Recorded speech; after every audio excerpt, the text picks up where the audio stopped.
Bonjour à tous et à toutes, j'espère que vous allez bien. C'est Glooper99, j'espère que vous allez tous très bien.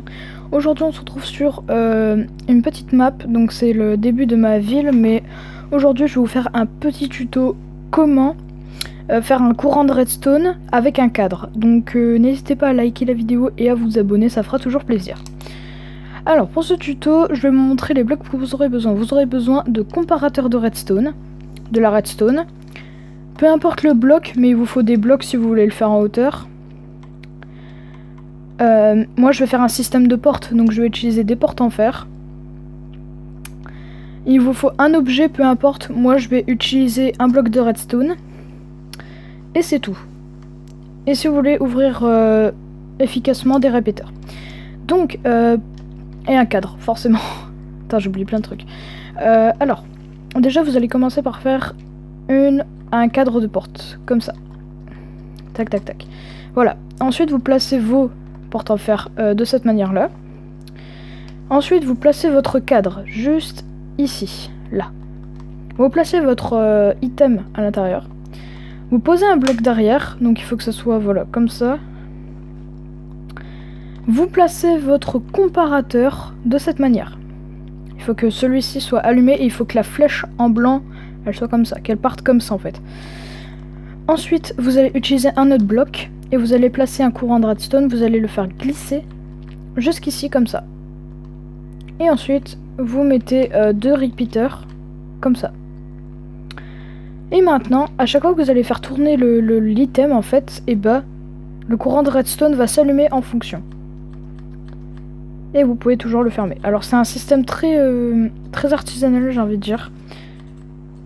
Mais c'est assez sympathique si vous voulez faire des systèmes de redstone de cette manière.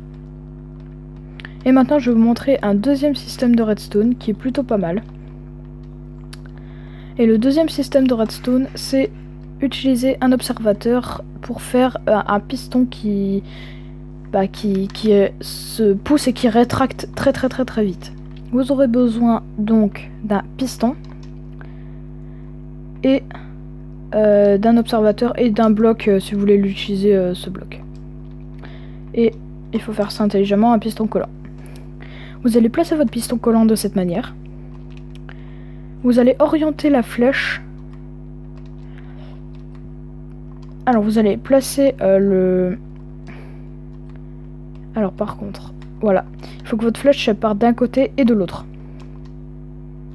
Voilà, de cette manière. Il faut que c'est une flèche à gauche, une flèche à droite. Et vous voyez que le système de redstone, il bip. Vous voyez ? Vous allez faire... Voilà. Donc là, du coup, ça va vous donner un truc comme ça. Et maintenant, si vous placez un bloc, voilà. Ça va faire un... Ça va le déplacer, en fait, tout simplement. Voilà, c'était une petite astuce avec un bloc de redstone. J'espère que ça va aider des gens. Et puis maintenant, je vais vous montrer un dernier système de redstone. Alors attendez, il faut que je m'en souvienne de ce système de redstone. Ah oui, c'est vrai. Alors, pour le prochain système de redstone, comment vous dire que je vais faire un... Ah oui, voilà, c'était un autre truc avec... ok. Vous aurez besoin de observateurs. Vous aurez besoin aussi de pistons collants. Non, n'importe quoi, je dis n'importe quoi. Un observateur, une lampe, un système de redstone, et oui, d'un piston, j'avais oublié, et de la grêle. Alors, ce qui est cool avec les observateurs, c'est que tout simplement, ça va vous permettre d'observer en permanence. Vous voyez, vous avez les yeux et vous avez votre système comme ça. Si je ne me trompe pas, voilà, vous voyez, ça effectue un système de redstone. Notre but, c'est que là, on va faire quelque chose de très intelligent. J'ai oublié, il vous faut des répéteurs aussi. Alors, il y a deux manières de faire cette option. Vous voyez, vous avez juste besoin de ça.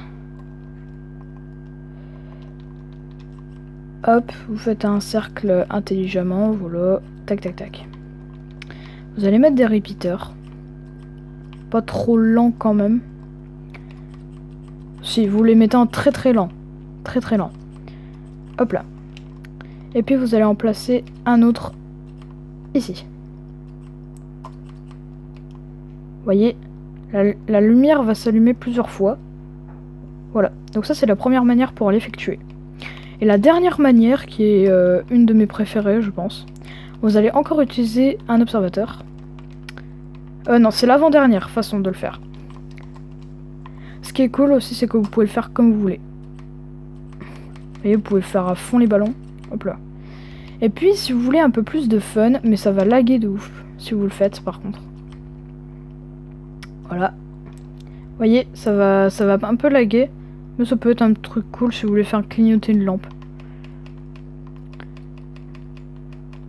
Voilà, sur ce, j'espère que cette petite vidéo vous aura plu. Si c'est le cas, laissez un petit pouce bleu, puis abonnez-vous, ça fera toujours plaisir. Et moi, je vous dis à la prochaine pour une nouvelle vidéo. Ciao tout le monde!